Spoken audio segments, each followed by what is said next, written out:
Estaba revisando el tercer informe trimestral de ventas cuando la notificación apareció en la esquina superior derecha de mi pantalla. Era un mensaje de WhatsApp de Jimena, mi cuñada. Buenos días, Adriana. Felipe ya me dio las llaves de tu Versa rojo. Mil gracias por entender la situación. Te lo cuido como si fuera mío, te lo juro. Me quedé mirando el mensaje durante varios segundos, con el cursor del ratón suspendido en el aire. Lo leí por segunda vez. Luego por tercera. Luego cerré el informe trimestral, porque era evidente que no iba a poder seguir trabajando hasta aclarar qué significaba ese mensaje. Mi nombre es Adriana. Yo nunca le había dado permiso a nadie de entregarle las llaves de mi auto a nadie. Para entender exactamente lo que ocurrió a continuación y por qué la llamada que hice media hora después de ese mensaje tuvo las consecuencias que tuvo, necesito contarles la historia del auto rojo. Hace 3 años y 4 meses, pagué de contado un Nissan Versa rojo cereza. No fue un regalo de bodas, no fue un préstamo familiar. Fueron 3 años de ahorros meticulosos, quincenas divididas en 4, vacaciones canceladas, ropa comprada en temporada de rebajas, almuerzos en casa en lugar de restaurantes. Cada centavo de ese auto salió de mi sueldo como analista de ventas en una empresa de logística. El vehículo estaba registrado exclusivamente a mi nombre en la notaría, no al nombre de Felipe, no al nombre de ambos, solo al mío. Me casé con Felipe hace 2 años, convencida de que era un hombre generoso y de buen corazón, y lo es, en el fondo.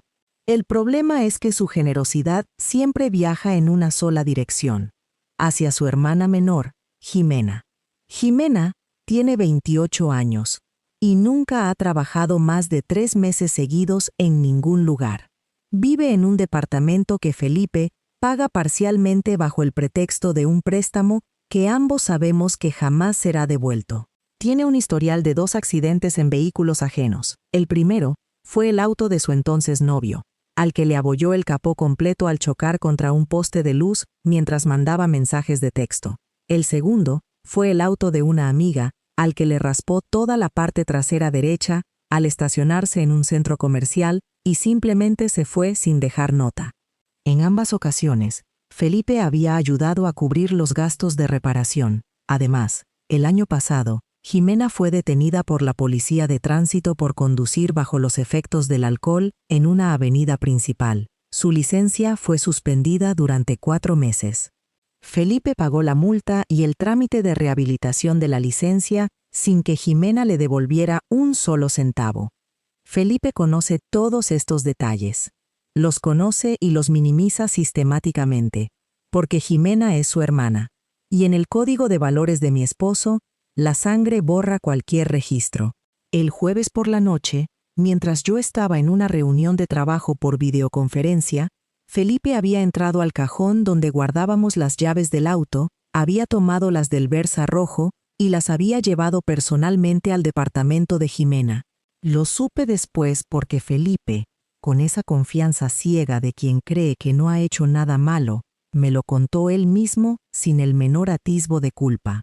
Me dijo que Jimena lo había llamado llorando a las 7 de la tarde, angustiada porque no tenía cómo llegar a su entrevista del lunes, que el transporte público de esa zona era pésimo y que un taxi le saldría carísimo en 3 días seguidos.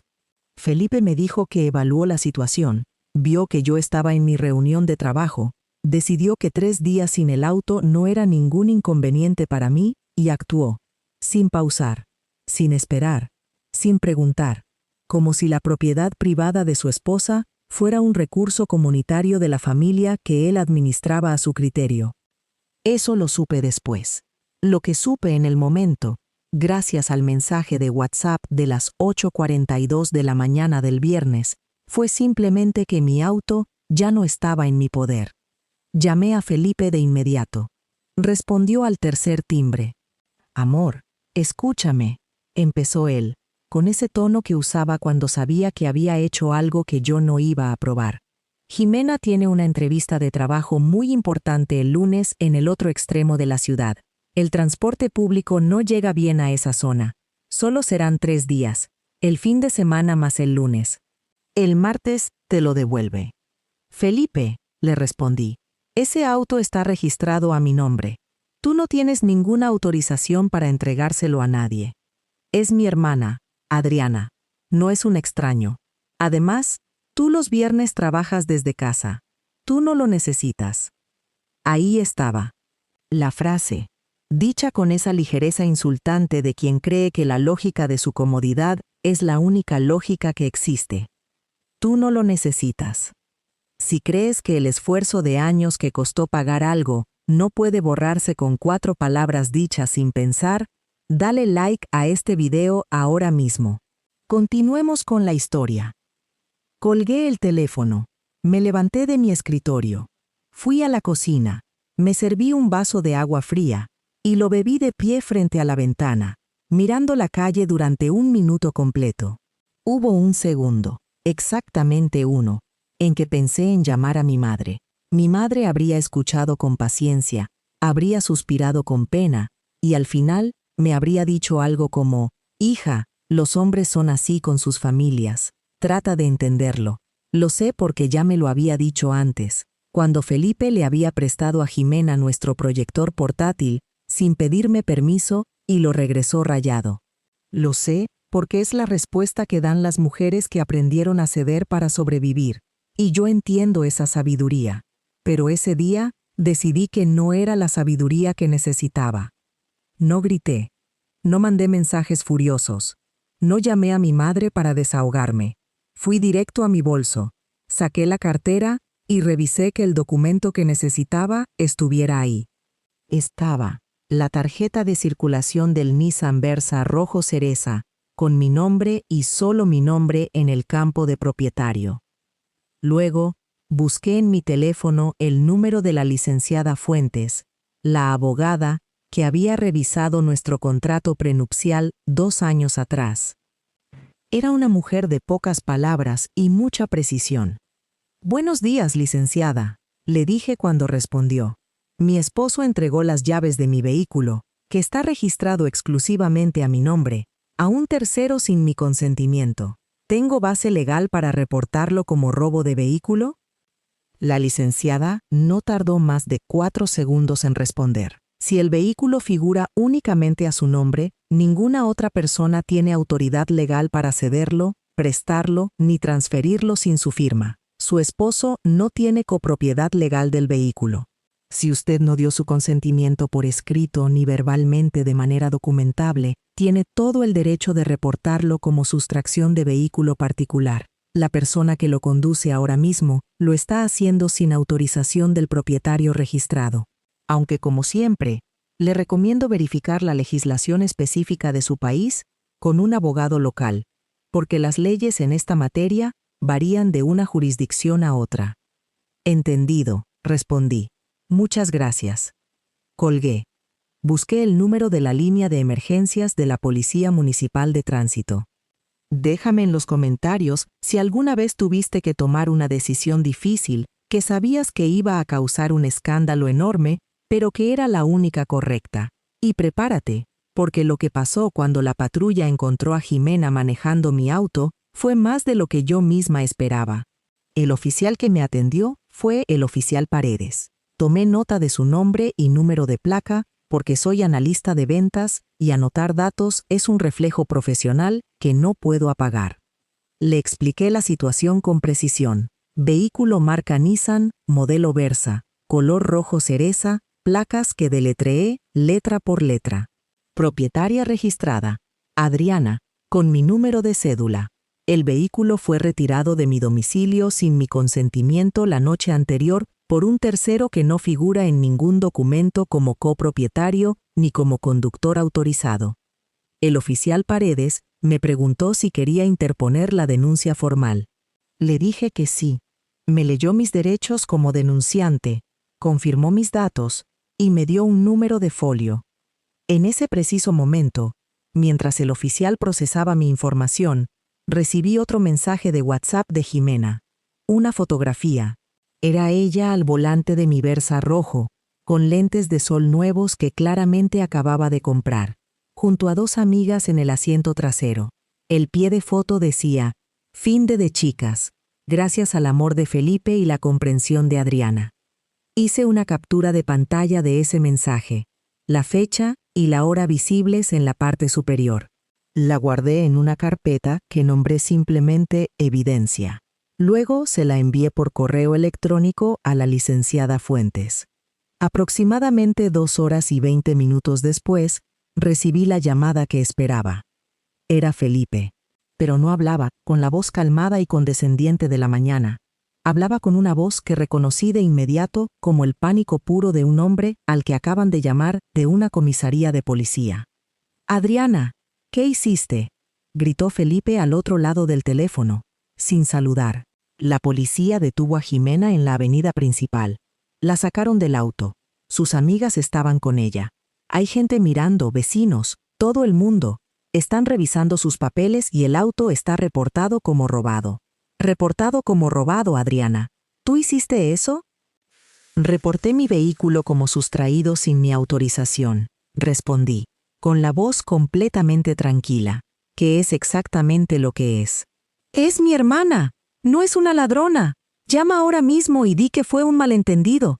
Te lo pido por favor. No hubo malentendido, Felipe. Tú tomaste las llaves de mi auto y se las entregaste a alguien más sin preguntarme. Yo no di ningún permiso. La ley es muy clara en ese punto. Felipe cerró los ojos, tomó aire y cambió de táctica, bajando la voz a ese registro íntimo que usaba cuando quería convencerme de algo con delicadeza. Mi amor, escúchame. Jimena está humillada. Sus amigas lo vieron todo. Mi mamá ya se enteró y está llorando. Si no retiras el reporte, van a detenerla formalmente. Por favor, hazlo por mí, por nuestra familia. Me levanté de mi silla y caminé hacia la ventana de nuevo. El sol de la tarde iluminaba la calle vacía donde normalmente estaba estacionado mi Versa rojo.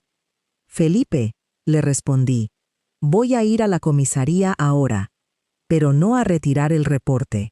Voy a firmar la declaración formal. El silencio que siguió duró exactamente 4 segundos. Luego, Felipe colgó. Llegué a la comisaría 40 minutos después. El oficial Paredes me recibió en ventanilla. Al fondo, en una sala de espera con sillas de plástico naranja, estaban Jimena y sus 2 amigas.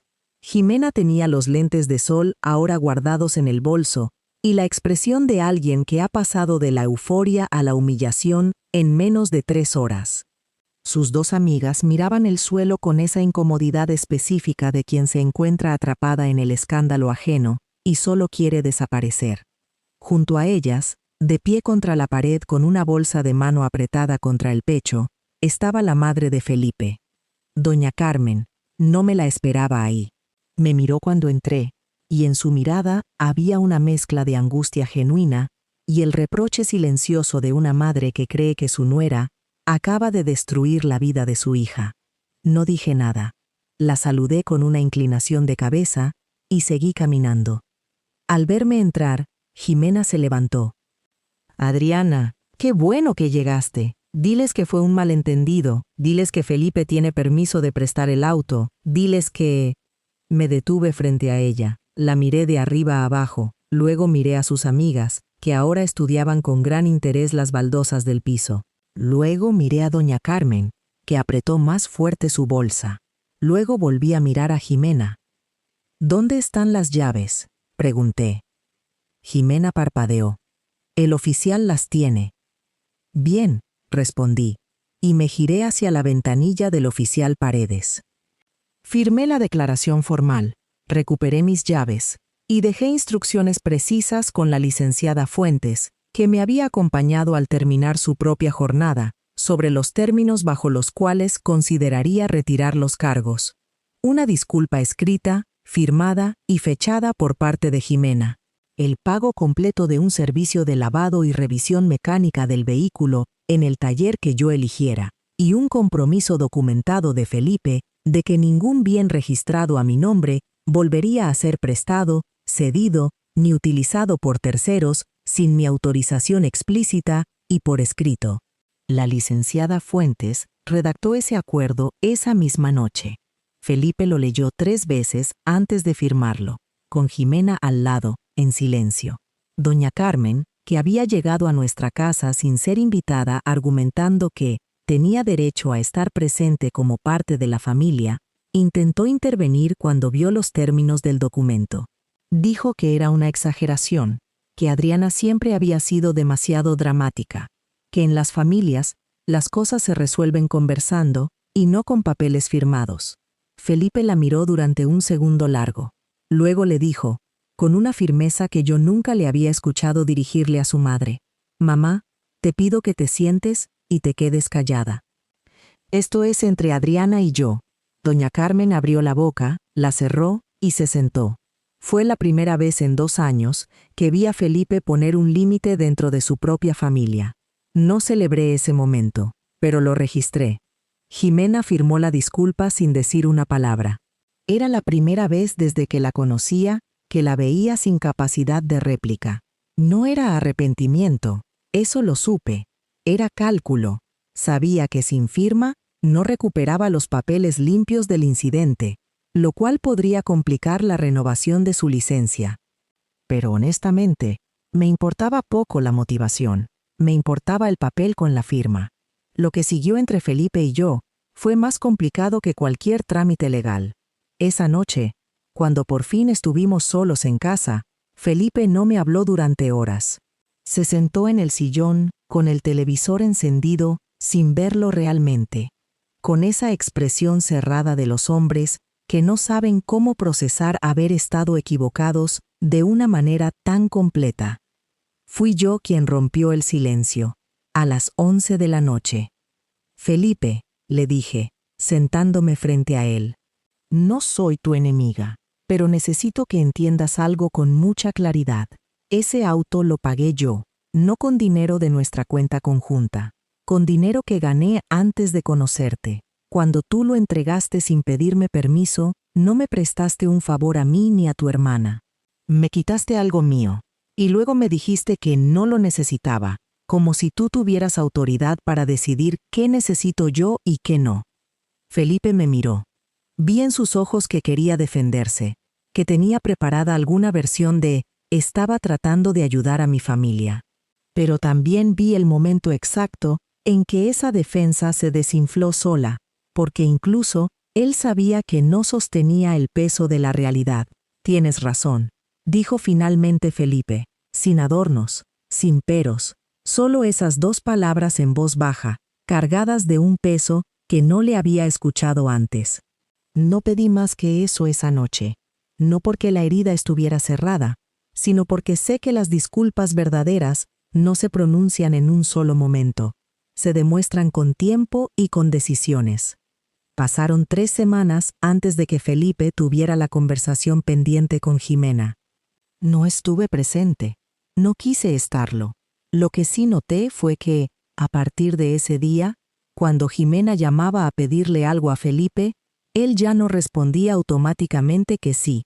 Escuchaba, pensaba y a veces decía que no, no siempre, pero a veces. Hubo un domingo, un mes después del incidente, en que Jimena llamó pidiendo que Felipe le prestara dinero para pagar su renta atrasada. Yo estaba en la cocina preparando el desayuno y escuché la conversación completa desde el pasillo. Felipe le dijo que lo pensaría, colgó, vino a la cocina, se sentó en la silla frente a mí y me preguntó, ¿tú qué harías? No me preguntaba que le diera permiso, me preguntaba genuinamente mi opinión, como si por primera vez las decisiones de su familia fueran también asunto mío. Le respondí que eso era algo que él debía decidir, pero que si decidía ayudarla, había que establecer un plazo y ponerlo por escrito. Felipe asintió, llamó a Jimena de regreso, le transfirió la mitad del monto que pedía y le mandó un mensaje con la fecha límite de devolución. Jimena respondió con un emoji de corazón y no le dijo gracias. Pero Felipe no esperó las gracias. Las cosas pequeñas cambian despacio, y ese fue uno de los cambios pequeños que importaron. El Versa rojo lleva 3 meses estacionado en el mismo lugar de siempre, frente a nuestra casa.